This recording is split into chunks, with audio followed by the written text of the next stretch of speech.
I'm going to be making 4 recipes today, and I'm using all the appliances to make it easier on myself, because we all know what it's like when we put on a big spread that by the time the meal goes on the table, we just want to go to bed. So let's try and take some of that pressure off ourselves by making some ahead, which I did with the jellied salads in a video last week. If you haven't seen that already, I'll link it in the description box below. So I have everything gathered up to make the first dish, and I'm getting started on it first because it's going into the crock pot and we'll need the extra time. So I'm allowing myself to work at various projects throughout the day and not having everything come at me all at once when the end of the day comes. So the first thing we're going to make today is cream corn.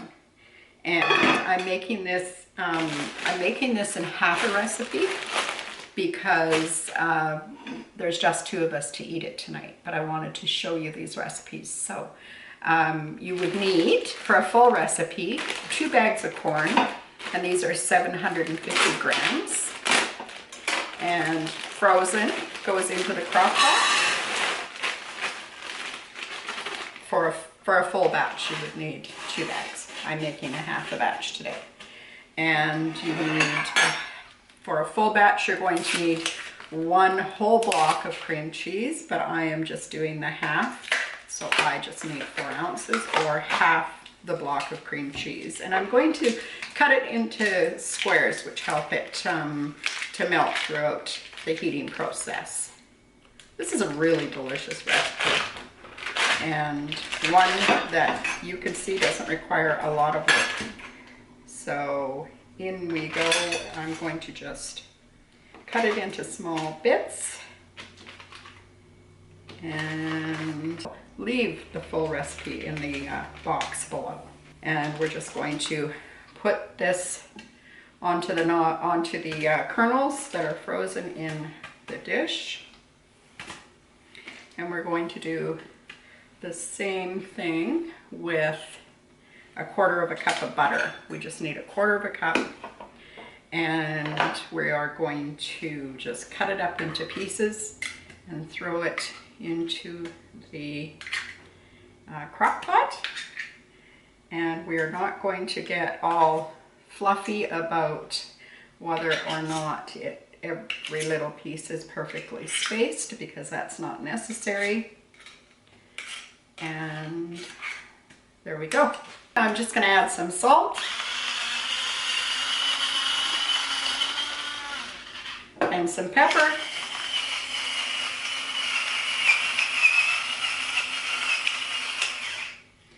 And I'm going to add a teaspoon of sugar, approximately, not too much.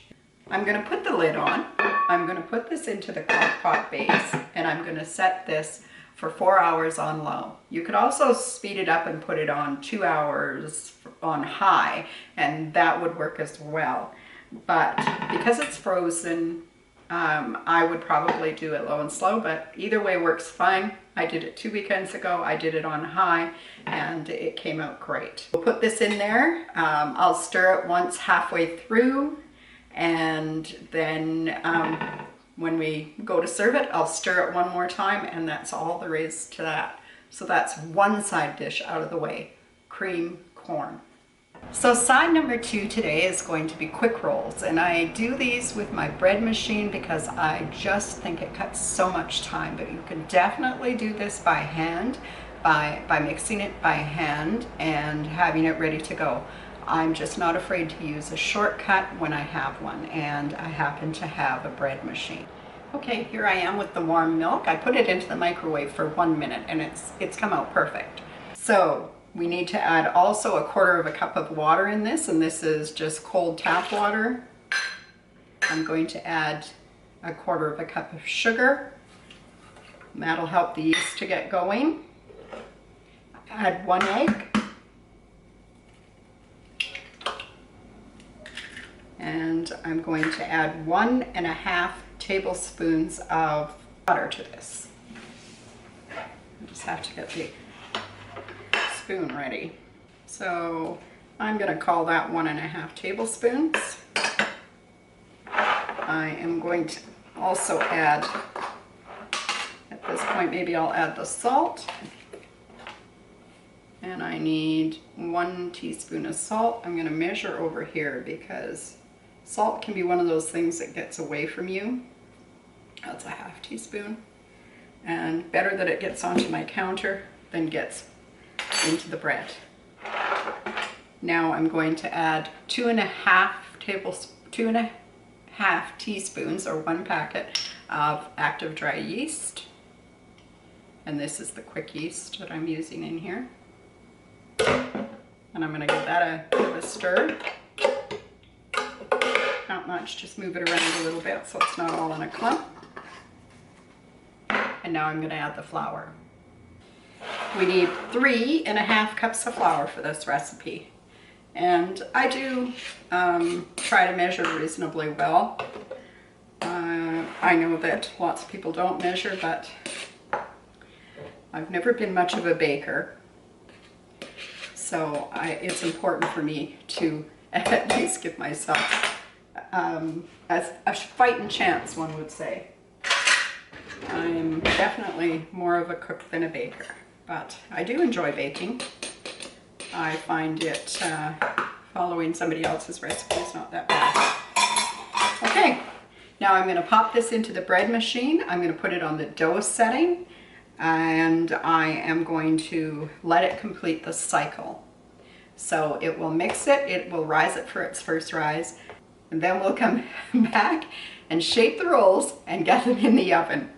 Well, here I have the dough. It has gone through the cycle in the dough machine, or the dough cycle in the bread machine, and I'm just going to use maybe just a titch of flour. You don't need much because I want to roll this out for these rolls. You could form them into rolls too by hand.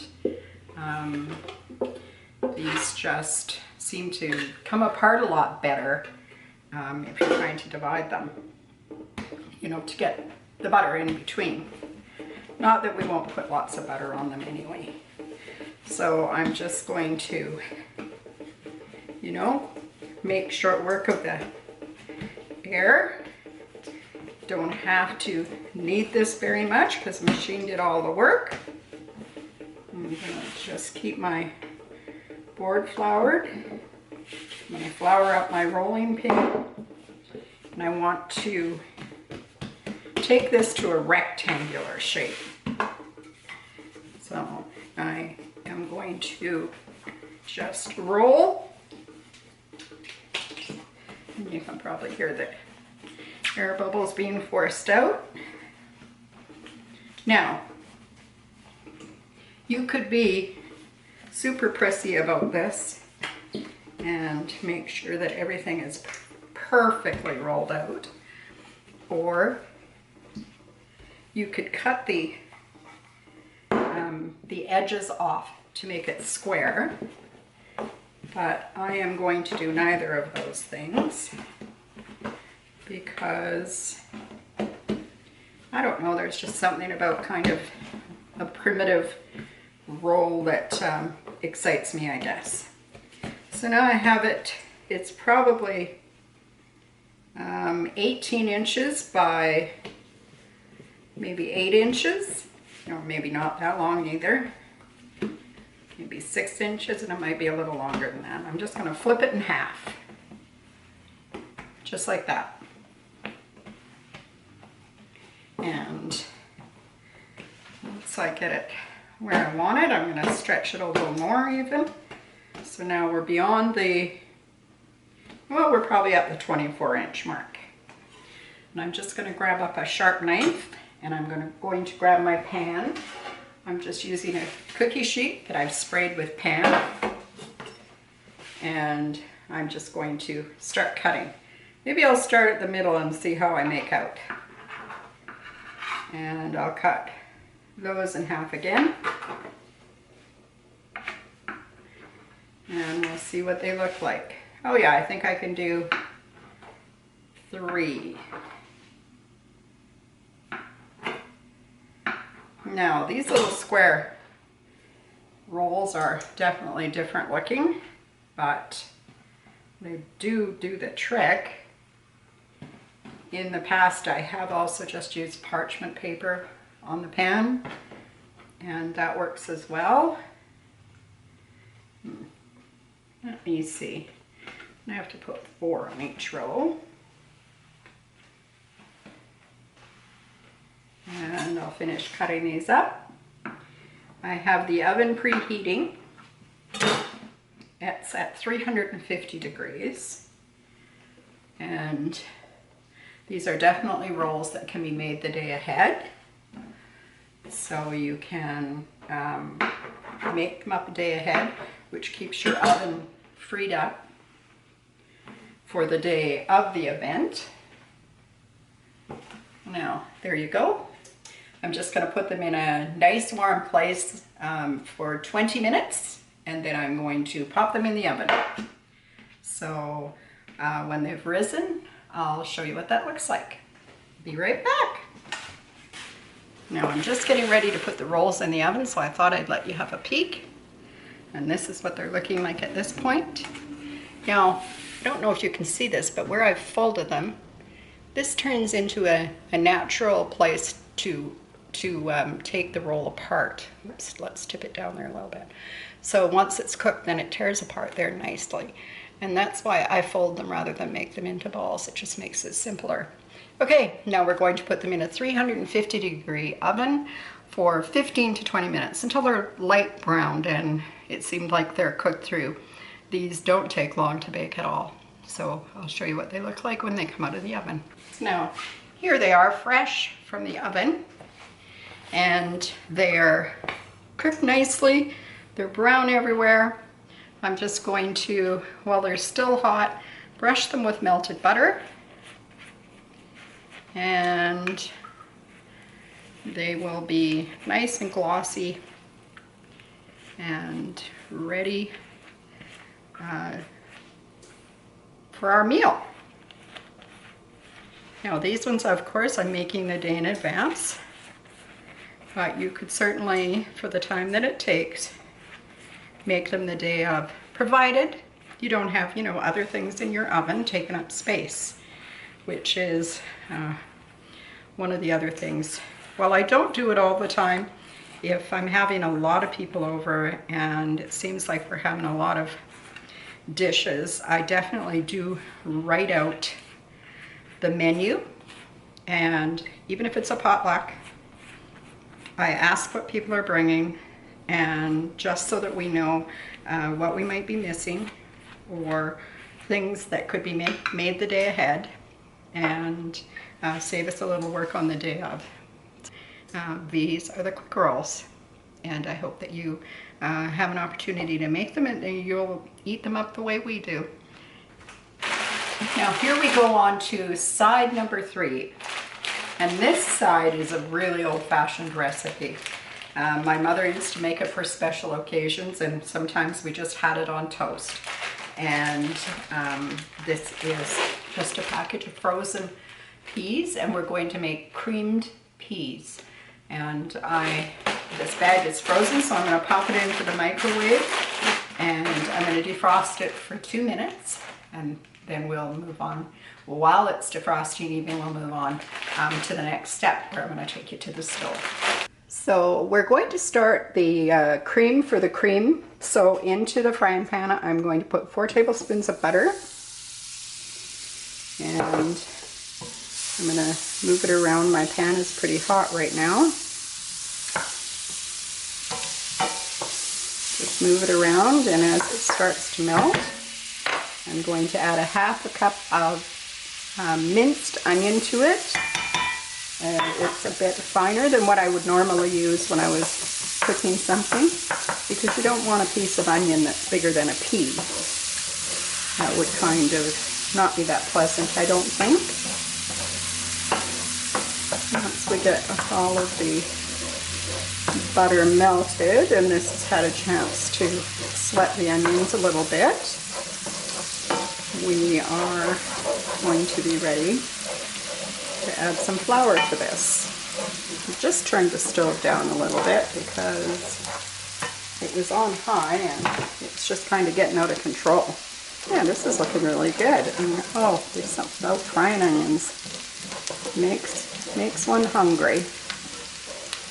Okay, now, because I'm going to be adding chicken broth and milk to this to make the cream part, I am going to make this into a roux with 4 tablespoons of butter. So equal parts flour and butter. And I'm going to cook it off a little bit because, you know, the last thing we want is to have a big lump or the flour taste. So we're going to be cautious about this part. Make sure that we're not getting everything too brown in here. And I'm just going to move so that I can pour the moisture in. We're going to start with the chicken broth. So we're going to start with 1 cup of chicken broth.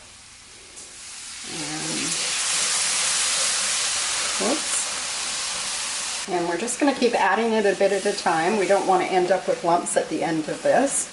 As you can see, it's pretty thick right now. And we're going to put in equal parts of chicken broth and milk. To add about a half a teaspoon of salt, maybe a little less. It depends on whether or not your chicken stock is no salt added. Okay, now we're going to, I hope you can hear I'm doing this in real time. It doesn't take long for this recipe. And as I said, it's a really old recipe. I think I remember my mom saying that it was handed down to her. Now look at that nice sauce. It may seem a little bit thick, but you got to remember that we're putting the defrosted or partially defrosted peas in here yet. So I think we're at a good spot to do that. And in go the peas. And we're going to start to stir that till it gets all mixed together. Now it seems kind of gloopy at the moment, and depending on how much water comes out of the peas, because you have to remember they're still a bit frozen, so depending on how much water comes out of the peas, we may not have to add any more liquid to this, because right now it's a little gloopy. So I think I'm going to add another 1/4 cup of milk to it, and we'll just thin it out some. You don't want it to be like really soupy and liquidy, but there we go. That consistency is much better. Now I'm just going to taste it to see if it needs seasoning, because I only put a little bit of salt in it. I could use a bit of seasoning. So I'm going to put another 1/2 teaspoon of salt in there. So that will be a total of 1 teaspoon. And the wonderful thing about using this and using frozen peas, please don't use canned peas. Using frozen peas is that the peas, because you don't have to cook them for a great length of time, the peas stay quite firm. One last taste. That is a perfect side dish right there. Here we have it in this dish, all ready to serve.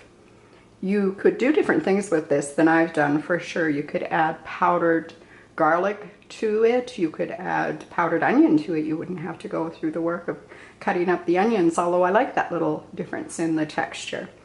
Some people would add mint to this as they were cooking it, and it would be fantastic. Now the last of our side dishes that I'm making for today, and this will be number 4, is roasted carrots. And I'm going to make some honey garlic roasted carrots.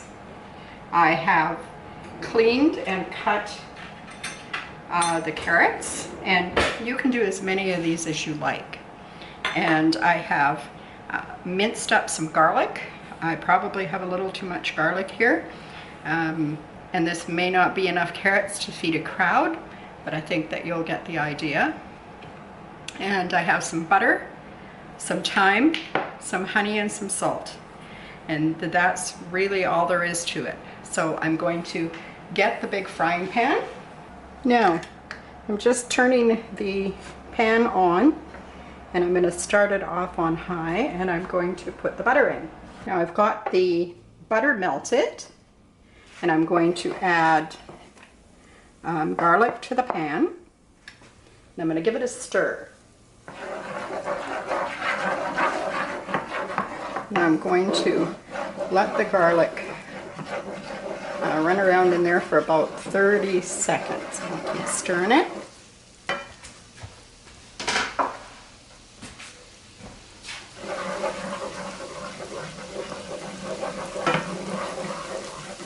And then I'm going to add about a third of a cup of honey.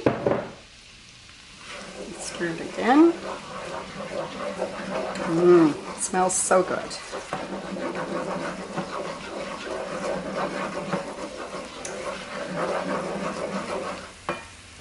And I'm going to add about a half a teaspoon of thyme. And this is just dried thyme. If you have fresh, by all means use the fresh. And now you can see these really frothy bubbles? That means that the butter is really hot and that it could brown, which is okay because brown butter, anything is good.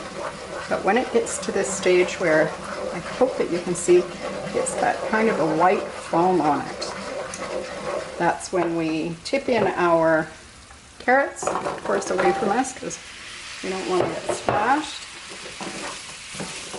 And we're going to stir these up really well. Make sure that everything gets coated. Now, if it looks like there is not going to be enough butter mixture to cover everything, add more butter. Everything else should still be good. And this looks just great. Now I'm going to add a sprinkle of salt to the whole dish. I'm going to give it one last stir. And then I am going to take the pan that I had the carrots waiting in, and I'm going to dump everything into that pan. And I'm going to pop that pan into the oven and let the carrots roast. I didn't change the temperature of the oven from when I had the rolls in, so this is going in there at 350 degrees. And I would say it's probably got to be 30 to 40 minutes, but I will keep checking with a fork, and when they're fork tender, I'll take them out. And here are the 4 sides that I'm sharing with you today. Starting with these beautiful rolls. They're absolutely lovely. It's a really quick roll. Good recipe, has really nice crust and a really tender interior. We have the peas. These are creamed peas, and they're delicious. Those are so good. They taste like peas from the garden. And then we have the creamed corn, which has been roasting away in the crock pot all afternoon. And last but not least for sure are the roasted carrots. Super tasty. Now, these 4 dishes definitely will make life easier for you. They are quick to make. The rolls could be made the day in advance. You're using frozen vegetables for 2 of these dishes, which means no preparation. And the carrots are really simple to do as well. So that's all for today, folks. Thank you for following along. If you enjoyed this video, please like it, subscribe, and hit that little share button and share it on your Facebook or your Instagram or your social media. That would be a huge help to me, and I will talk to you again really soon. Take care, everybody. Bye-bye.